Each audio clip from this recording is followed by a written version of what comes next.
Whether you're a professional NHL player or if you're 90 years old and wish to stay in your home, this is a really serious topic. You need to be able to stay on your feet. If you think of the hockey player, if somebody hits you, you need to be able to tolerate that force.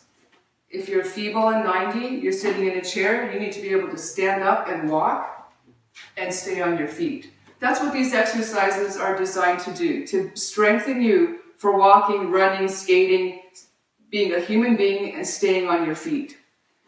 We're going to start with obviously the toes. Now, studies that I've seen have indicated that people who are over 70 years old, about 50% of that population falls annually. So we'd like to not be in that 50% and reduce that number. Okay, so we're going to work first on the toes. Another study, this is really interesting, when people were studied for people who fall and who do not fall, they studied different variables like calf strength, leg strength, hip tightness, different factors. And the only thing that was different between people who fall and do not fall is the people who stay on their feet have 20% stronger toes. So let's start with the toes. So please spread the toes apart. You can please join me. These you can do anytime, 5-10 minutes a day. Spread the toes, press them into the floor. Lean forward so the heels just hover off the floor. It's not a calf raise like this, not at all. Just simply lean forward and press the toes down. You might need to hold onto the wall, relax. I would do sets of 20. Lean forward, press the toes, hold for 3 seconds to 5 seconds, and then down. And it's not the ball of the foot, so again, it's not the pressure below the toes. It's very deliberately on the toes. Excellent. Rest. Okay, so next, walking. What do? You lift your leg up, and then you put it down. So we're going to strengthen the leg lift. This is called a leg lift hold. We're going to start with the left foot on the floor, press the toes down, engage the glutes, lift the right leg. Both legs are straight. Now, naturally, if you're not strong enough to hold on one foot, you could hold on to a chair for support and just hold this position so that what you're doing is strengthening the chain from your foot, your toes, your arches are strengthening, your Achilles tendon, aligning the knee joint, aligning your hip joint, getting your good core support so that when you're walking, when you take a step, it will be much easier to do. Rest, other side. Right foot, spread the toes. Be sure the toes are pointing forward. Be careful of out-toeing. Often people out-toe like this. That would weaken the inside of the knee and obviously the inside of the ankle. So toes are pointing forward. Spread the toes. Press them down. Stand really tall. Left leg lifted. Now height your leg height. It can be close to the floor. It can be lifted up really high. I'm just doing medium here. Just comfortable position for me. Now you should be feeling the glutes, stand tall, that's right, lift yourself up out of the right hip. From driving, a lot of us sink down into that right hip, so try to stay tall on the right side. Keep the shoulders relaxed, head stays back. Both legs are straight, the front top leg, toes are pulled toward you. Rest. Okay, so next part of walking is take a step. This is called a lunge. Again, depending on your ability, you might stand tall. One parameter that's important is you're on the toes of both feet. Both of the feet, the toes are pointing forward. Again, be careful of out-toeing with the back foot.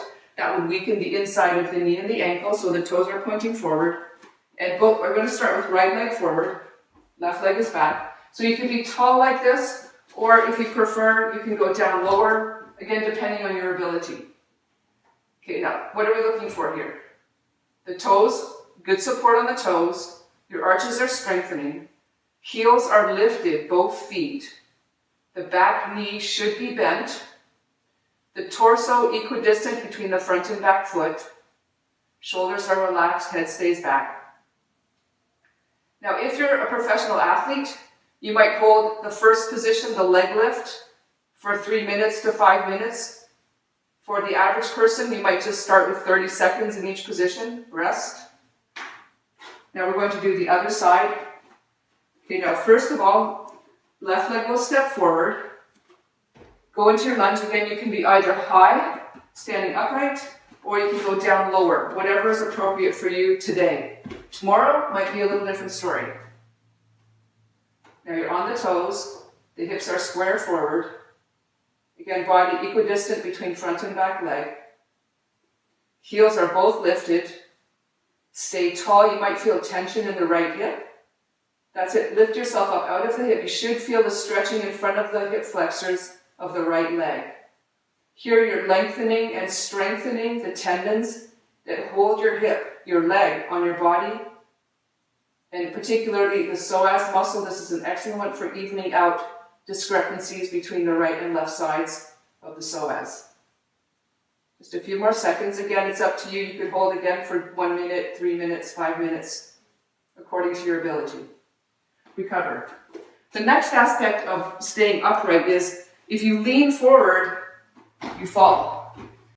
Now, a simple way to help facilitate standing more upright is to just stand at the wall with the arms up overhead. The palm should be touching, or the fingertips at least touching the wall, the pelvis slightly tucked under. Ideally, you would have the toes touching the wall, arms up directly over the shoulders, slightly tuck the pelvis, the back should not arch, and that will engage the glutes and the core. And just keep the arms reaching up overhead. And as you hold for this position for 30 seconds, 1 minute, 2 minutes, you'll notice, and if you can join me in this position, that your abdominal muscles will engage to help hold the ribs and hips in position, such that when you're just walking and moving around in life, you'll naturally have more core support. Another option obviously would be hanging from a bar. So this would be the ideal. This is a chin-up bar. You can just hang, free hang, or just keep your feet on the floor. Whatever you do, lengthening the core and strengthening the core with your body weight. And that will build up more upright posture. And then you might try just like one arm hanging. You don't have to do it very long, but just to extend and again build up the strong tendons holding your body together through your entire system. Okay. Another element here in building the core support would be the push-up position. So your arms standing at the wall would be just slightly wider than shoulders. Again, pelvis tucked. Here, standing vertically. Keep the shoulders down from the ears and straighten the arms fully as if you wanted to push the wall away from you. So you feel tension across the upper back. You feel the triceps muscles engage, and again, glutes and core. And obviously, the other option would be to do the push-up position on the floor. And just hold this position again for 1 minute, 2 minutes, 5 minutes, whatever works for you. So there you have it, different ideas as to how you can stay on your feet, stay upright. Thank you. I'm Uttara. Please enjoy my other videos and visit our Zoom classes. Send me an email if you'd like to join our Zoom. Thanks so much. Bye, everybody.